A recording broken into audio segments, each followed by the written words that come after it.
Our speaker today needs no introduction, but he's going to get an introduction today. Dr. Bob Hill was a practicing clinical psychologist for over 30 years, 5 in Richmond and 25 here. Prior to that, he graduated from MCV with clinical psychology, or VCU, I guess it's MCV really, right? But anyway, prior to that, he was a public school teacher and owned and operated an advertising agency in Richmond. He is still very much a Marine and has been a Unitarian for more than 50 years. So Dr. Bob, you're on.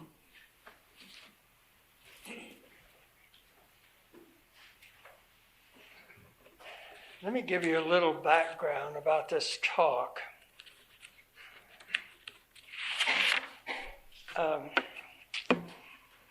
Leading up to the election, it was one of the nastiest I had seen. And as I do sometimes when I need to figure out who I am, I start writing. And I finished this up after the election.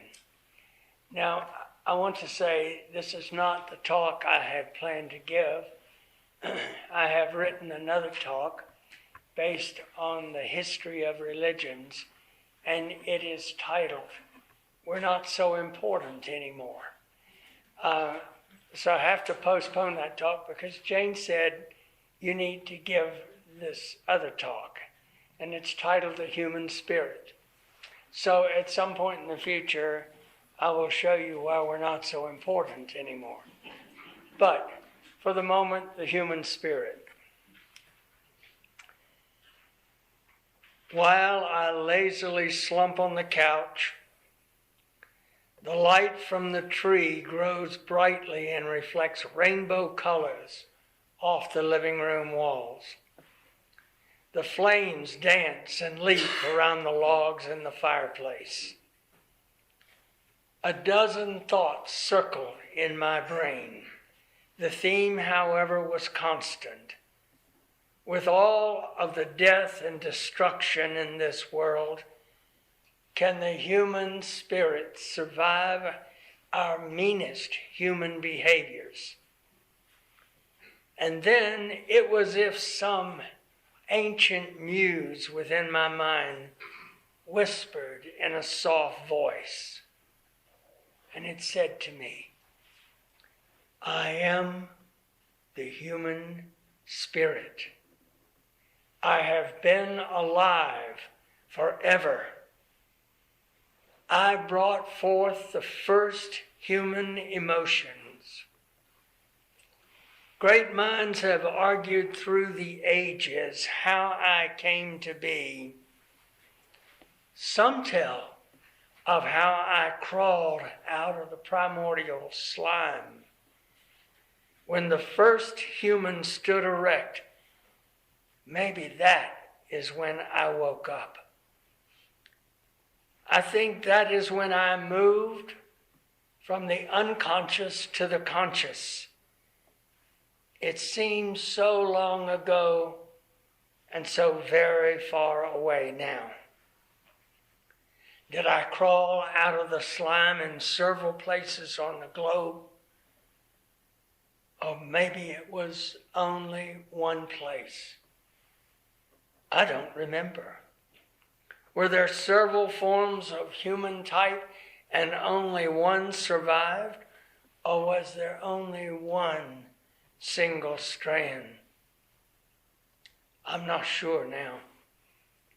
I do remember that we were scattered about in early times, tiny tribes and bands struggling to survive, spending every minute in work to gather food or seek shelter. We clung to each other for warmth and security. We were like sailors adrift in a cosmic sea.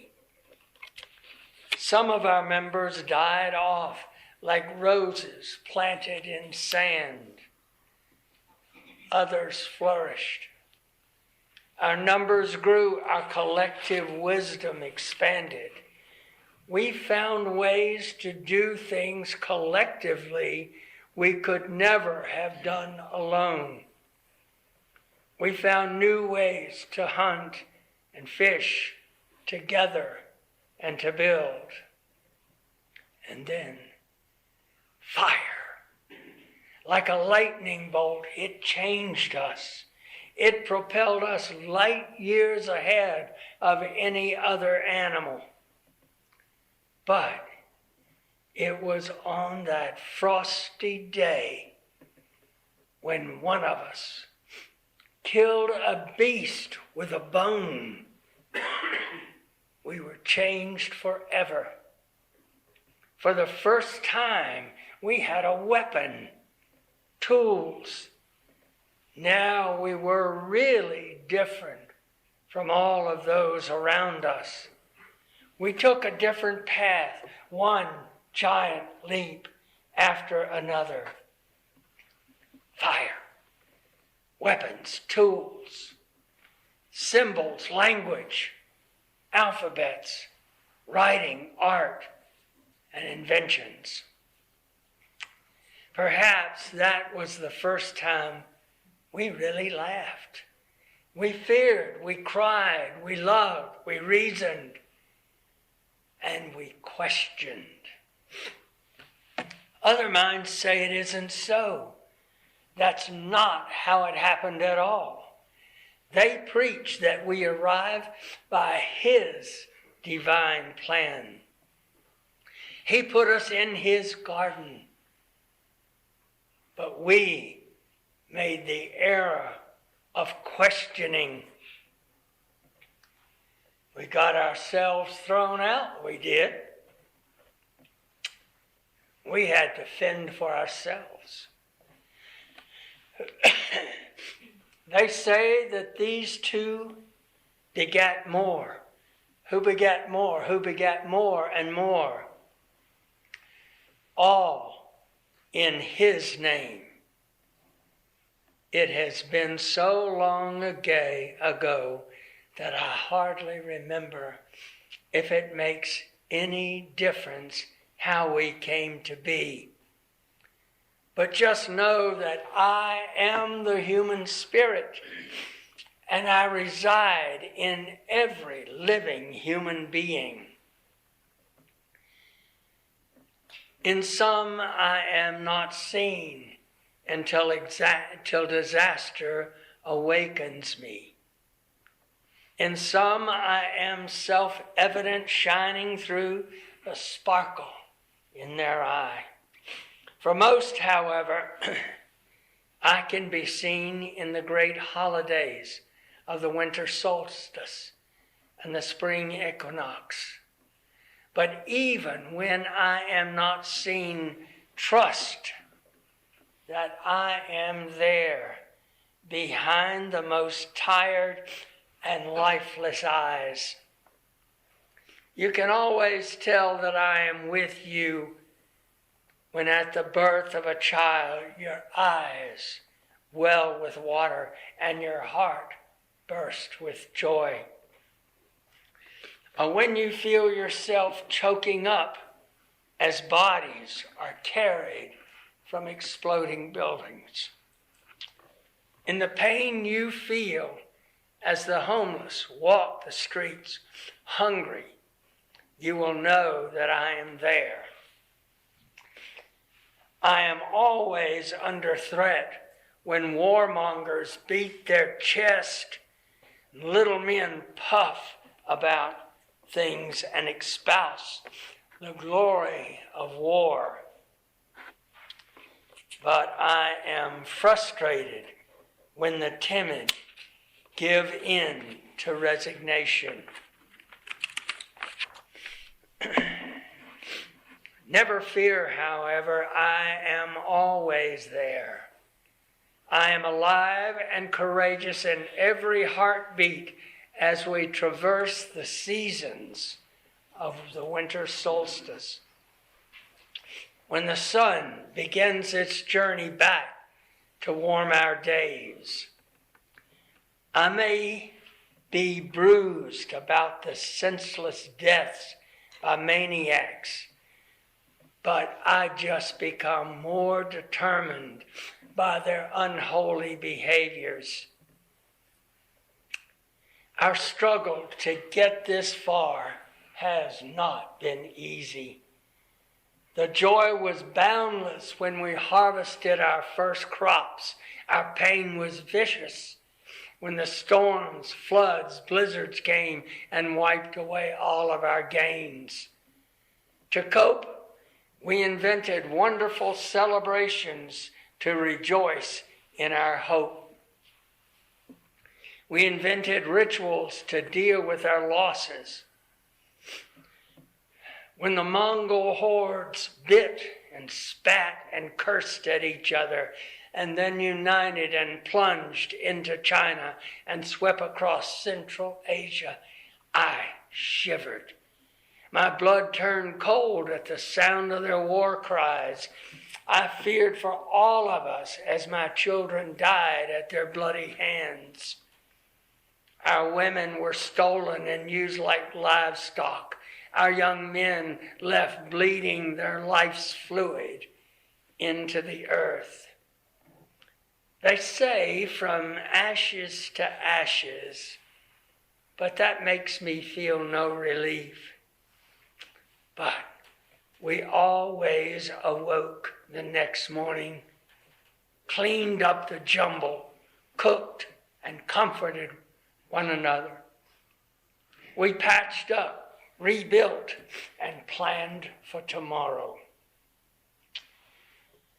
We have always felt that there was something bigger out there than we are. We looked to the stars for guidance. We prayed to the rivers, the mountains, the wind, and the trees. Our craftsmen built statues and idols. We erected churches, mosques, and temples.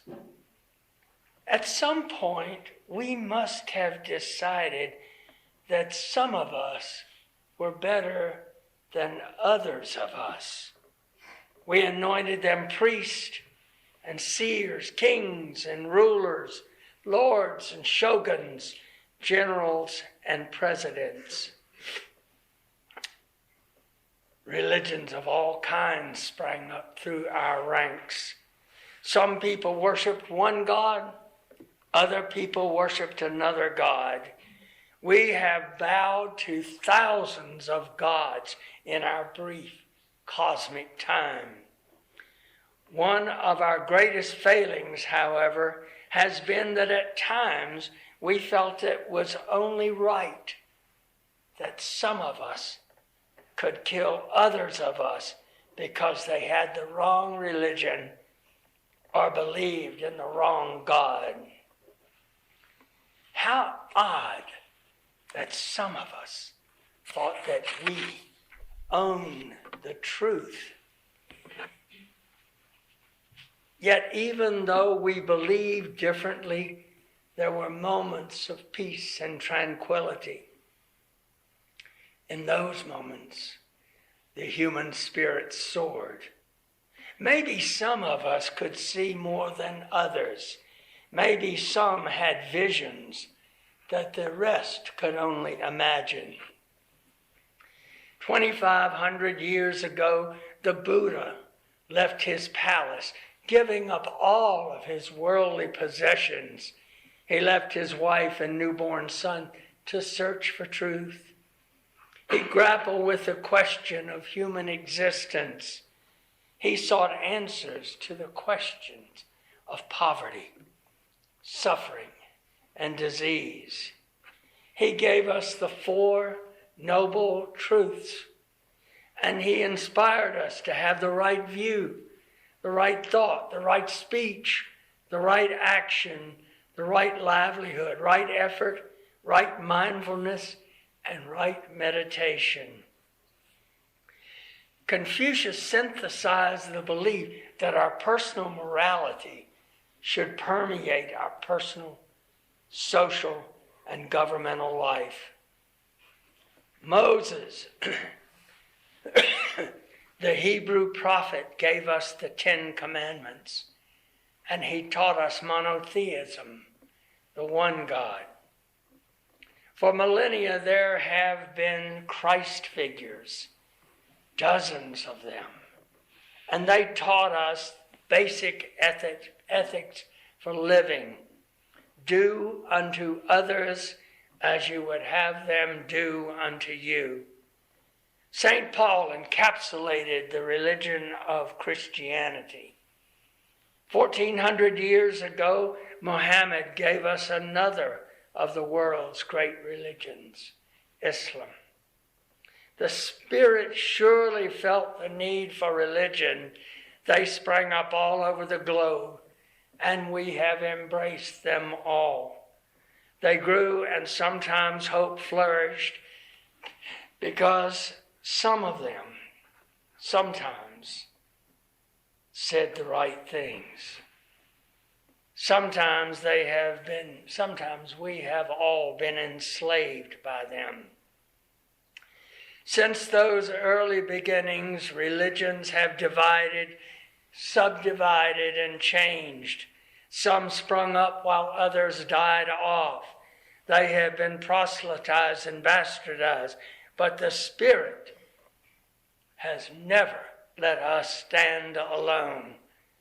Hope has always been the cornerstone of humanity. Religious leaders have added to and subtracted from our growth. Their numbers have been legion. The good ones have kept the Spirit alive, and the bad ones have punished it. There were other leaders, Locke, Jefferson, Adams, John and Abigail, Madison, and others whose temple was democracy and whose creed was freedom. There have been thousands of wonderful men, wonderful women, father figures and mother figures. They gave to and nurtured the Spirit. Some have taught us to overcome poverty, hunger, and disease. Even when there was no great leader to follow, the Spirit would not let us quit. We could always hear that wonderful voice inside each of us that says, hold on, even when there is nothing left but the will that says, hold on. With all the goodness and kindness available, sometimes things went wrong. Out of our midst came human forms without human spirit, evil ones who stood up and were sick, soulless ones who tried to kill the Spirit. The English, the French, the Russians, and the Americans ignored the rantings of the German Chancellor. We all played along with his racist rantings to keep him off our backs. The nasty word, if I recall correctly, was appeasement. We all made treaties with him. We helped train his army and his air force. When he marched into the Rhineland in 1936, we looked the other way. He played us one against the other while he took over Czechoslovakia. By the time it was all over, but the shooting. Did I say shooting? If it had just been shooting, we might have chalked it up to just another civilized war. However, Hitler and his bloody lieutenants had no intention of just stopping at shooting. They gassed, they burned, they tortured, they hanged, they raped, they starved, they experimented and they butchered until there was literally no one could count the dead. This was done, of course, so that the Aryan race could rule supreme. All of this was justifiable, of course, It's okay to eliminate the under people. Therefore, the Jews, blacks, Christians, Muslims, Poles, Russians, and Czechs could be wiped off the face of the earth. But the human spirit never faltered. Even in the death camps, Auschwitz, Dachau, Belsen, Treblinka, the human spirit lifted us up. With death awaiting every sunrise, we played secret games. We celebrated birthdays. We felt the spirit of Christmas and Hanukkah. We exchanged gifts, never lost hope, and we laughed. We fell in love, remembered lost loved ones, and we comforted each other.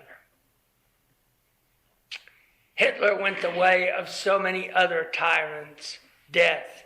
He committed suicide. The Third Reich fell. The human spirit picked up the pieces, dusted off our dirty and blood-stained clothes, and we smiled at each other and started planning for tomorrow. Joseph Stalin gathered his wounded people and offered them hope. Then he purged them time and again out of paranoid fear until as many as 20 million people died at the hands of this murderous tyrant. The human spirit never stopped lifting us up. We hoped, we loved, and we planned for tomorrow. There has probably never been a perfect time in history to marry and have children. There has always been bad times, economic hard times, war, storms, disease, famine, pestilence, and ill-prepared leadership. The legend tells us that 2,000 years ago in Bethlehem, where the Hebrews were hated by the Romans, their citizens were unfairly taxed by a corrupt King Herod and his Roman confederates. A child was born. As in other times, there was no room in the inn for anyone. So the child was born into poverty. The legend has fed our spirit. We were taught to care for each other, to turn the other cheek, and to love our enemies. Herod committed suicide. The spirit lived on. Muhammad taught us. The Christ figures have taught us. Gandhi taught us. Buddha taught us. Jefferson, Schweitzer, Mother Teresa, and thousands of others have taught us. Our elders have taught us. They all taught us and reminded us to be living examples of courage and devotion to life. So come tyrants, come murderers, come terrorists, liars, come sociopaths and thieves. We will survive. The human spirit will survive all of our erratic, crazy, and dangerous behaviors. The human spirit is stronger than any other force I know. It binds us in oneness and in goodness. It drives us to fall in love, to give, to share, to seek, to question, and to refuse to quit. Tiananmen Square, the Twin Towers, Al-Qaeda and ISIS on their glory paths are all symbols of how the human spirit pushes against the soulless ones. Out of the ashes of the Oklahoma bombing, the embassies, the World Trade Center, and suicide bombers everywhere, we will stand as reminders that the human spirit cannot be defeated by hatred, bigotry, sexism, and racism. The Berlin Wall crumbling, and the promise that Attila the Hun, Adolf Hitler, Joseph Stalin, Mussolini, and Osama bin Laden will die, but the spirit of humanity will live on. Afghanistan, Iraq, Iran, China, North Korea, and all of the rest of oppressors will continue to harbor the thugs of war and struggle between the battle of right and wrong. Despots, tyrants, sociopaths will come to power, but they will eventually go, and the human spirit will prevail. We must ever be mindful that all seasons, all holidays, and all celebrations belong to each one of us. We are from all times. We are all the Christian, the Jew, the Hindu, the Muslim. We are all black, brown, red, yellow, and white. We are all one tribe. We are all the living spirit of humanity. So when great buildings and towers fall under the weight of too much hatred, we will go on. We will live in hope not only for ourselves, but for all of those yet to be. We will stand together in defiance of all that is wrong. So dare to dream your deepest dream. Move past your disappointments and tragedies. Live your lives so that the winds will whisper words of your deeds through 1,000 ages. You are the vessel in which the human spirit resides. Pass it on to others in better shape than when you first received it. You are the human spirit. You have been alive forever. Thank you.